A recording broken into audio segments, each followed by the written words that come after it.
63세 된 여성분 환자로서요, 3차 신경 주위에 양성종양이 발견되어서 그 양성종양이 3차 신경을 눌러서 어지럼증, 두통을 호소하시고요. 정상적인 보행을 하실 수가 없으셨어요.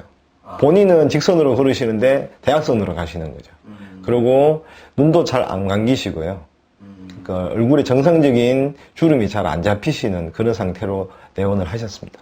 예, 약을 몇 주간 드시고요. 병원에서 아직까지 특별한 치료법이 없음으로 인해서 3개월에 한 번씩 추적 관찰하자, 그렇게 하신 상태에서 저희 병원에 내원하시게 됐습니다. 3차 신경이 눌리시면 아무래도 시각에도 문제가 생기시거든요. 어지럼증이 계속 발생하시기 때문에 본인은 스트레이트로 똑바로 가시질 못하시는 거죠. 가우추로 해서 갈지자 걸음을 걸으시게 되시는 거죠. 병원의 검사 소견으로는 양성종양이 생겼거든요. 그러니까 3차 신경이 지나는 주위의 근육 사이에 양성종양이 생긴 거죠. 3차 신경을 압박을 하는 거죠. 압박을 하게 되면 3차 신경 자체가 기능을 제대로 못하게 되는 거죠. 그럼 정상적인 신경 전달 체계가 차단되는 관계로 그런 문제들이 생기시는 겁니다. 일반적으로는 3차 신경통이 생기시면 거기 염증이 생겨서 그 통증이 일어나거든요. 네. 편두통, 그 다음에 후두부 쪽, 귀 뒤편으로 해서 통증, 그 다음에 입 안쪽에 이물감, 그러니까 이상 감각도 느껴지세요. 치과 치료하면, 마취를 하면 이렇게 풀리지 않았을 때 우악해지는 그런 느낌, 네. 그런 느낌도 생기실 수 있고요. 음식을 씹으실 때 이 맛을 잘 못 느끼신다든가, 이 음식을 씹는데 그런 느낌이 잘 안 나시고, 느낌 자체가 굉장히 둔탁해지고, 둔해지고, 그 다음에 정상적으로 이렇게 근육이 잘 움직이지 않는 증상도 생깁니다. 기본적으로 한의학적으로는 담음, 인체에 필요 없는 과다한 수액이 머리에 정체돼서 그렇게 나타난다고 생각을 합니다. 그 증상이. 그래서 그걸 없애줄 수 있는 한약을 제가 드렸고요. 그 다음에 저희 병원에 있는 신기약침이라는 약침이 있습니다. 특수한 약침이. 그걸 가지고 3차 신경 주위에 나타날 수 있는 염증을 제거하기 위해서 신기약침액을 투여했습니다. 그리고 3차 신경통이나 3차 신경염을 앓고 계신 모든 환자분들은 그 환부 주위에 보시면 경결점이 있습니다. 그 근육이라든가 연부 조직에 딱딱히 굳어서 손을 대면 굉장히 통증을 유발하는 곳입니다. 수기 방법을 통해서 그걸 만져서 그 경결점을 풀어주는 치료를 위주로 했습니다. 물론 침치료와 여러 가지 물리치료는 기본적으로 병행을 했습니다.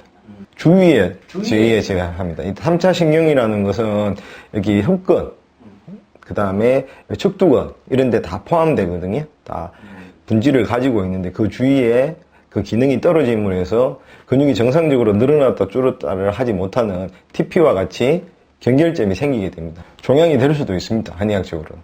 반드시 그렇다고는 말씀을 못 드리지만 그 한의학적으로는 기가 모이면 적이 된다고 얘기하거든요. 네. 나쁜 기운이 모여서 종양이 되는 거죠.